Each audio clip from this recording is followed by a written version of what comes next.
Some crimes are solved, others remain a mystery, but all of them leave behind questions. Welcome to Gone in the Dark, a true crime podcast exploring chilling disappearances, infamous killers, and the investigations that uncover the truth. Because in the dark, nothing stays hidden forever. Alaska, vast, remote, and unforgiving. Between 1971 and 1983, a pattern began to emerge. Women were disappearing from Anchorage, many of them last seen in the city's red light district. Months, sometimes years, their remains were discovered in the wilderness, buried in shallow graves. Authorities had no leads, no suspects, and little evidence, until one woman escaped and revealed the horrifying truth. It's September 12, 1982, about 40 miles north of Anchorage, along the Knik River. If you don't know, Alaska is a massive place. Hundreds of miles of untouched wilderness where you can go days without seeing another person. A lot of people live here for that reason: the hunting, the fishing, the outdoors.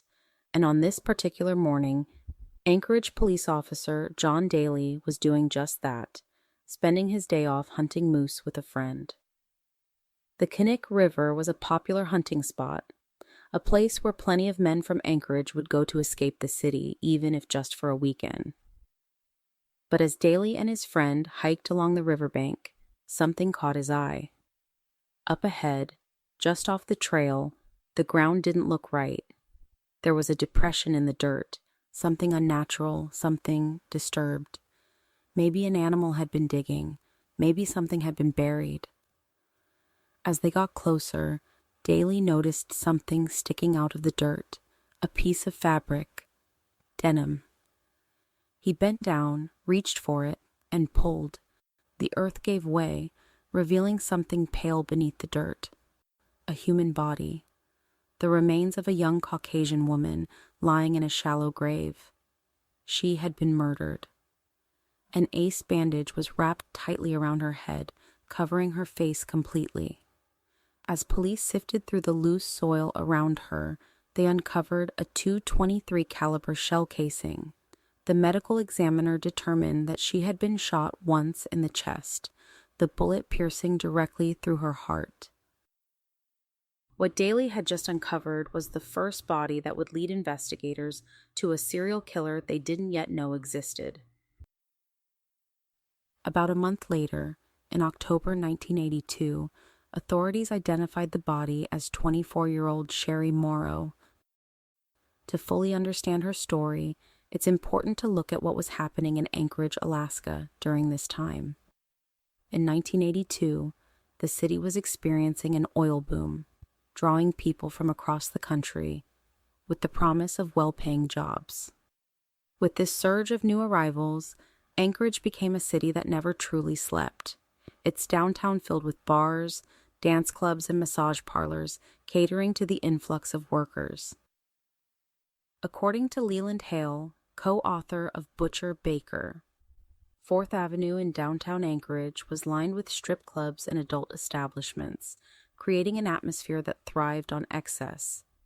Alcohol flowed freely, drugs were readily available, and the nightlife scene catered to men looking for entertainment before heading back to work in the oil fields. Unlike many other places in the U.S. at the time, there was an unspoken acceptance of this lifestyle in Anchorage. Being so far removed from the rest of the country, Alaska had its own rules. Sherry Morrow was one of the young women recruited to Anchorage to work as a dancer. She had been approached with an offer, a free flight to Alaska, a place to stay, and a job in the city's booming club scene. But like many others, she quickly found that this opportunity came with strings attached. The accommodations were far from ideal, and as she worked, she was told that she had accumulated debt for her travel, for her lodging, for the very chance to be there. Leaving was no longer an option. She wasn't just a dancer anymore. She was trapped. At the time of her disappearance, Sherry was living with another dancer, a woman who would later recall their last conversation in vivid detail. The night before Sherry vanished, the two of them were working at the club when a man approached her roommate and asked if she wanted to go on a real date. She politely declined, but he was persistent, telling her that he owned a small plane and could fly her anywhere she wanted to go. While owning a private plane might seem extravagant elsewhere, in Alaska it was fairly common. Still, something about him felt off, and her instincts told her to say no. At the end of their shift, Sherry and her roommate left together and went home. The next morning, Sherry mentioned that she had a date later that day. She told her roommate that the man with the plane, the same man who had approached her the night before, had asked her out. Her roommate immediately warned her, saying she had turned him down because something didn't feel right. Sherry listened but wasn't convinced. She told her roommate that the man had been kind to her and she hoped this could be a way out, a fresh start, away from the clubs. She insisted she would be fine. Before leaving, Sherry asked her roommate to walk with her to the spot where she had agreed to meet the man. They walked together, exchanged goodbyes, and then her roommate turned back toward home. She never saw Sherry again. It wasn't until October, when the police finally identified the body found near the Knik River, that her roommate saw Sherry's picture in the newspaper, the woman with the bandage wrapped around her head.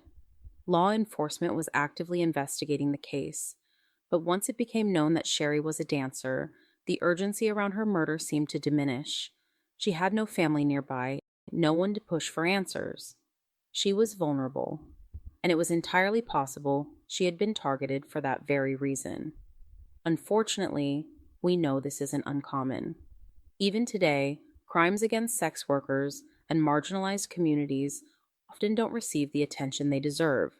But in 1982, within the Anchorage Police Department, most officers moved on from Sherry's case. Detective Maxine Farrell was one of only 2 women in the Anchorage Police Department at the time. Working in homicide during the early 1980s was already an uphill battle for her as a woman. She didn't have a locker room. She didn't have an office. But when she learned the identity of the woman found near the Knik River, she refused to let it go. Maxine believed Sherry Morrow wasn't the first victim. She believed Anchorage had a serial killer. 2 years earlier, on July 17, 1980, the Anchorage Police Department received a call that led officers to a remote area near Eklutna, about 28 miles north of Anchorage. A crew of electrical workers had been servicing a power line access road when they stumbled upon something unexpected: skeletal remains. Detective Maxine Farrell was dispatched to the scene and assigned the case. At first glance, based on the jewelry and clothing found near the remains, she suspected the victim may have been a sex worker or dancer, but there was no identification and no one had reported a woman matching her description missing. However, this didn't strike Maxine as unusual. Many women working in Anchorage's nightlife scene had no family nearby. Some had only recently arrived in the city, making it easy for someone to vanish without anyone noticing right away. The cause of death was determined to be a stab wound, but beyond that, investigators had little to work with. With only skeletal remains, police decided to create a facial reconstruction, hoping it might generate leads. Once complete, Maxine made sure the image was distributed everywhere. However, sadly, no one came forward to identify her. And even now, over 4 decades later, the victim known only as Eklutna Annie remains unidentified. While Detective Maxine Farrell was investigating the identity and killer of the first victim, the Anchorage Police Department received a missing persons report for 24-year-old Roxane Eastland. Roxane, a local sex worker, had been staying at the Budget Motel on Spinard Road with her boyfriend. On June 28, 1980, she planned to meet an unidentified man on 4th Avenue downtown, but was never seen again. Although Roxane wasn't the Eklutna victim, she matched the emerging profile. Over time, more reports of missing young women in their 20s working as sex workers or dancers surfaced. Detective Farrell began to see a disturbing pattern, suspecting a serial killer targeting these women. However, her concerns were dismissed by colleagues who believed these women often left town without notice. Undeterred, Farrell took it upon herself to gather all related missing persons reports, contacting friends and family to piece together details about each woman. Through her determination, she identified several women fitting the profile who had mysteriously disappeared. After compiling an official list of missing women, all fitting the same profile, Maxine Farrell once again took her findings to her superiors. She laid out the details. These women were all under 30. They all worked as dancers or sex workers in Anchorage. They had all disappeared within the past 2 years. The pattern was undeniable, but when she presented her case, her superiors laughed in her face. They dismissed her theory, insisting she was wrong, that these women had likely just left town, moved on, started over somewhere else. They told her she was overstepping her authority. Maxine, however, wasn't convinced. And let's not forget, she was one of only 2 women in the entire department. It's hard to ignore the reality that their refusal to take her seriously may have had less to do with the facts she presented and more to do with who was presenting them. By 1983, Maxine Farrell was still working on her theory, quietly, carefully, without official backing. Then, on September 28th, 2 hunters were walking about a mile downstream from where Sherry Morrow had been found. As they moved through the brush, something caught their eye: another body. She was young, Caucasian, and just like Sherry, she had been shot through the heart. Near her remains, investigators recovered a .223 caliber shell casing, the same caliber used in Sherry's murder. At this point, Maxine knew they had a serial killer, and this time she wasn't alone. Word spread quickly throughout Anchorage. 2 women, 1 mile apart, same cause of death, same weapon. As panic grew, department leadership finally took notice. Maxine Sargent, the same one who had dismissed her before, decided to hear her out. And after listening to her theory, he made a decision. They would create a task force, a dedicated team to investigate what now seemed undeniable. They offered Maxine the lead role in the investigation, but she refused. She was angry that she was only now being taken seriously. Instead, she handed over everything, every name, every missing persons report, every piece of information she had compiled. And for the first time, the Anchorage Police Department publicly acknowledged the case, asking for the public's help in finding a killer. On June 13, 1983, Anchorage Dispatch received a call about a young woman running down Fifth Avenue, naked and in handcuffs. A passing driver stopped to help and offered her a ride. By the time police arrived, she had been dropped off at a local motel, still handcuffed, panicked, and visibly shaken. Officers quickly found her clothing, removed the restraints, and did their best to calm her down. Once she was able to speak, she identified herself as Cindy Paulson, a 17-year-old sex worker. She told police that earlier that night she had been working when a man pulled up and propositioned her. After agreeing to his request and getting into his car, he suddenly pulled over again. But this time, pulling out a gun. He pressed the barrel to her head, snapped a pair of handcuffs onto her wrists, and told her to stay quiet. As long as she did exactly what he said, he promised to let her go. Instead, he drove her to his house. She was observant and able to notice he lived on Old Harbor Road. Once inside, he forced her downstairs into a basement she described as a man cave.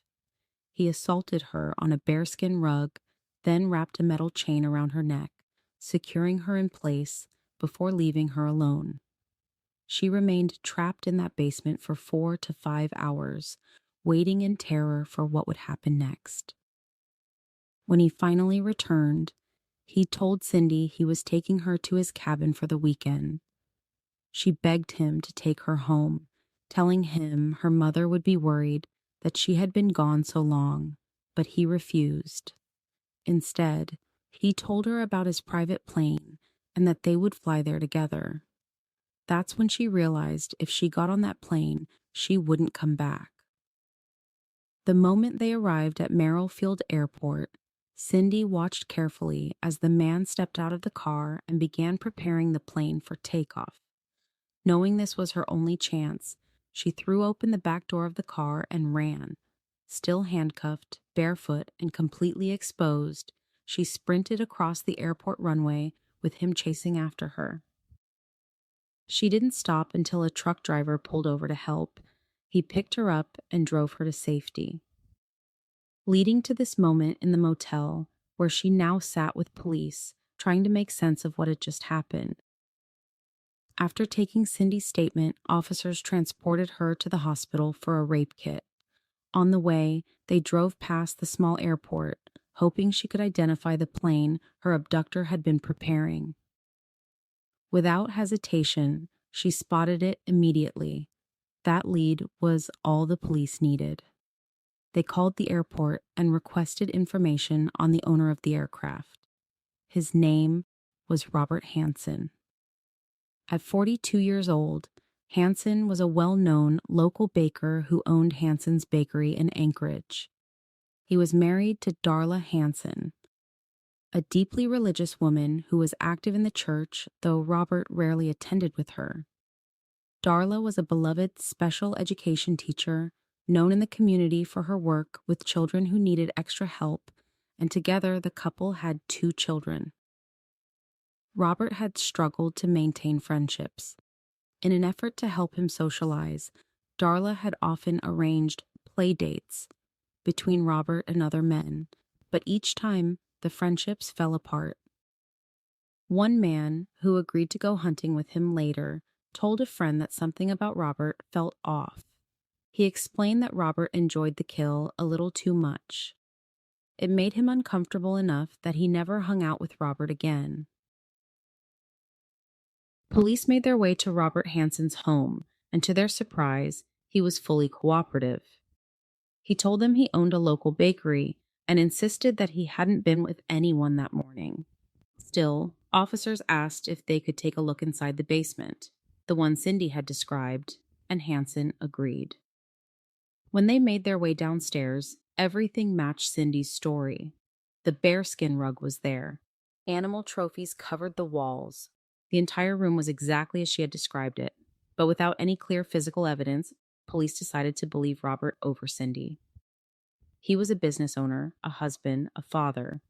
Cindy, on the other hand, was a 17-year-old sex worker, and to them, that made her less credible. They dropped the case, dismissing her story as nothing more than a false accusation from a girl who was upset that Hansen had refused to pay her. But not everyone was convinced.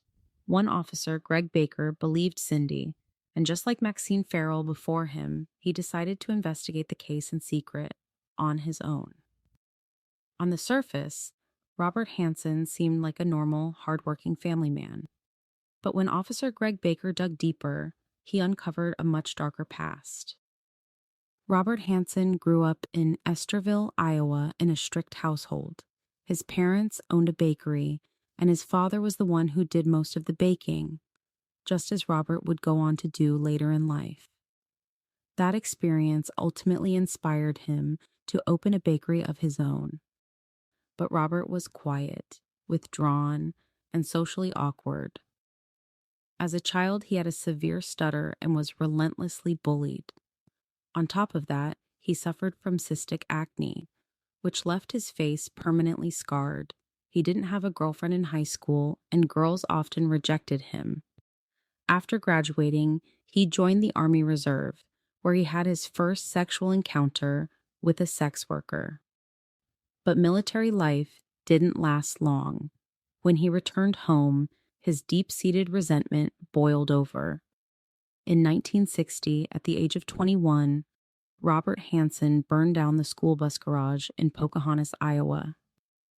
He hated his high school experience so much that he set fire to the buses out of revenge. His crime landed him in prison for 3 years, though he was released after serving only 20 months. Embarrassed by what their son had done, his parents sold their bakery and moved to Minnesota, where they bought a small resort. It was there that Robert met Darla, his future wife. The two got married and, in 1967, moved to Anchorage, Alaska, looking for a fresh start, but Robert's violent tendencies didn't stay in the past.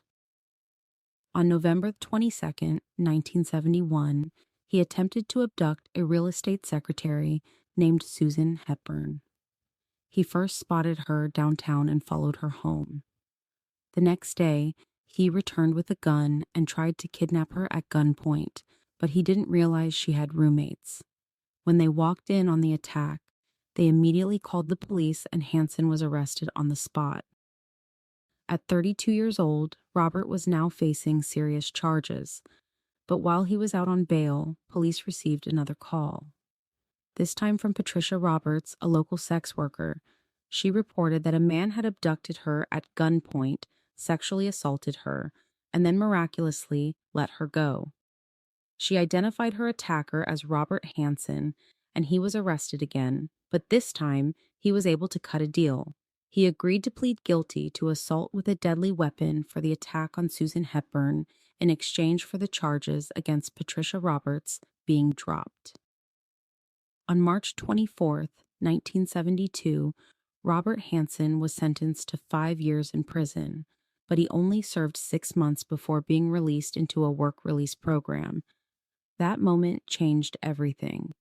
Hansen had just learned a terrifying truth. If he targeted sex workers, he could get away with it. The police had easily dismissed Patricia's case, and if they didn't prioritize crimes against sex workers, he could continue hunting without consequence. When Officer Greg Baker uncovered Robert Hansen's violent past and the way he had grown up, he had no doubt. Cindy Paulson was telling the truth. On top of that, he knew about the list of missing women that Detective Maxine Farrell had compiled. These were women who had vanished under eerily similar circumstances. Not only did Baker believe that Hansen had attacked Cindy, but he was now convinced that Hansen was also a prime suspect in the murders Maxine had been investigating. Determined to take action, Baker gathered every report, every missing persons case, and every attack that he believed could be tied to Hansen. But he knew that going through the official chain of command would likely get him nowhere since his supervisors had already dismissed Cindy's case once. Instead, Baker took a risk. He went straight to the Alaska State Troopers, the agency with the authority to actually do something about it. He knew bypassing his supervisors could have consequences, but if it meant catching Robert Hansen, it would be worth it. And it paid off. With the troopers now in control of the investigation, Robert Hansen was officially named the #1 suspect. Troopers and police knew they had to get Robert Hansen off the streets, fast, but the biggest question remained: did they have enough evidence to arrest him?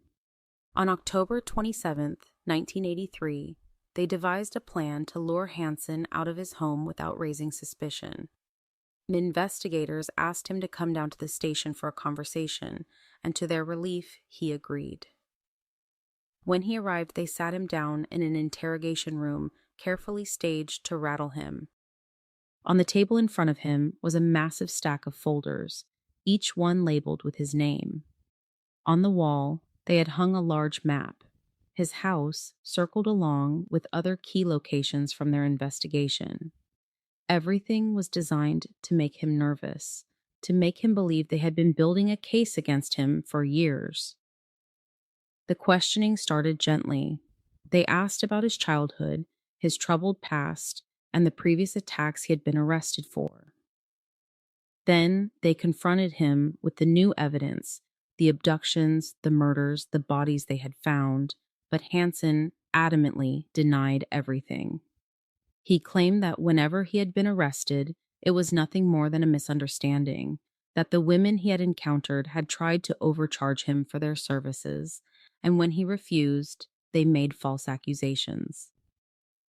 He insisted that the only reason he ever interacted with sex workers was because he wanted oral sex, something he refused to let his wife perform because, in his words, it was degrading for women. While Robert Hansen was being interrogated, police were at his home conducting a search. They brought Detective Maxine Farrell back onto the case, knowing that she had spent years studying the victims and might recognize any trophies Hansen had taken. At the house, Maxine spoke with Darla Hansen and their 2 children, who were visibly shaken. They had no idea what Robert was truly capable of, and now, with officers searching their home, it was clear that the truth was coming out. At first, the search didn't turn up much. Then, officers made their way to the attic, where they began sifting through the insulation in the walls. That's when they found 3 rifles, including a .223 caliber rifle, the same type used in the murders of the women they had found. Not far from the weapons, officers discovered a plastic bag hidden inside the insulation. Inside was a large collection of jewelry. When Maxine was called over, she immediately recognized several pieces. She had already spoken with the families and friends of the missing women, asking them exactly what jewelry they wore, suspecting the killer might be keeping trophies.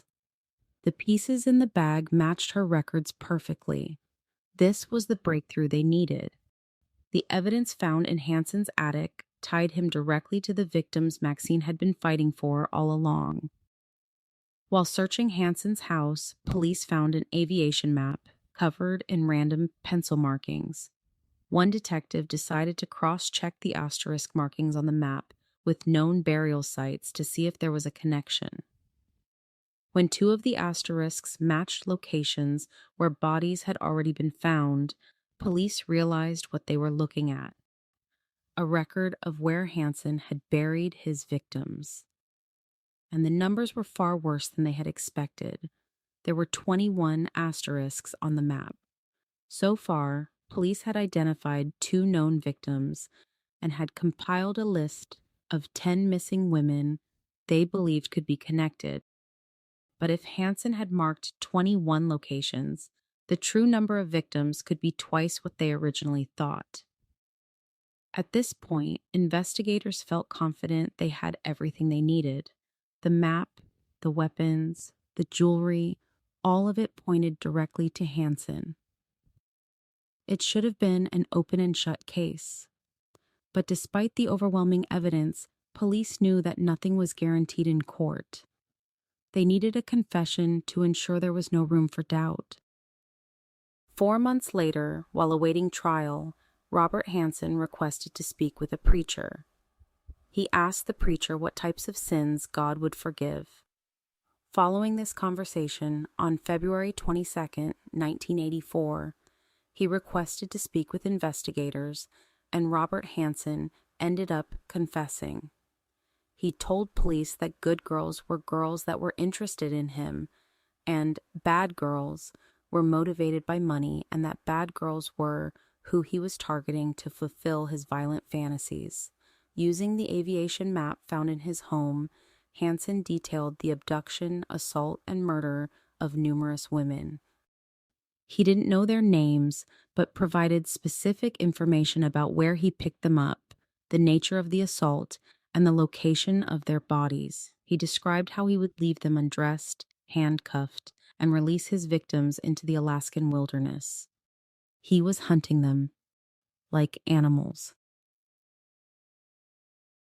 On February 27, 1984, Hansen was formally charged with the murders of Sherry Morrow, Paula Goulding, Eklutna Annie, an unidentified woman, and Joanna Messina, as well as the kidnapping and rape of Cindy Paulson. He also confessed to the murders of Roxane Eastland. Lisa Futrell, Andrea Fish Altieri, Sue Luna, Robin Pelkey, initially known as Horseshoe Harriet, Delynn Sugar Frey, Malay Larson, Teresa Watson, Angela Federn, and Tamara Tammy Pedersen. Hansen received a sentence of 461 years, plus life without the possibility of parole. In the months following his sentencing, 7 additional bodies were discovered in April and May of 1984, all located using Hansen's map. Despite his confessions, Hansen denied involvement in the disappearances of Celia Beth Van Zanten, Megan Emmerich, and Mary Kathleen Thill, though their bodies were later found in locations corresponding to his map. 6 other confessed victims remain undiscovered. Robert Hansen died in prison in 2014 at the age of 75. This case is particularly distressing because many of Hansen's victims remain largely anonymous, with little information available about their lives. They are often reduced to mere names on a list, but it's crucial to remember that these were real women whose lives mattered. If you or someone you know is experiencing violence or exploitation, there is help available. The National Sexual Assault Hotline can be reached at 800-656-4673, and the National Domestic Violence Hotline is 800-799-7233. If you have information about a missing person, visit namus.gov to report or search cases. You are not alone, and there are people ready to help. That's it for this episode of Gone in the Dark. If you enjoyed it, be sure to follow the podcast and subscribe. And if you're listening on YouTube, please give it a like. It really helps the channel, and I very much appreciate it. Until next time, stay safe, stay aware, because danger doesn't just disappear when the sun comes up.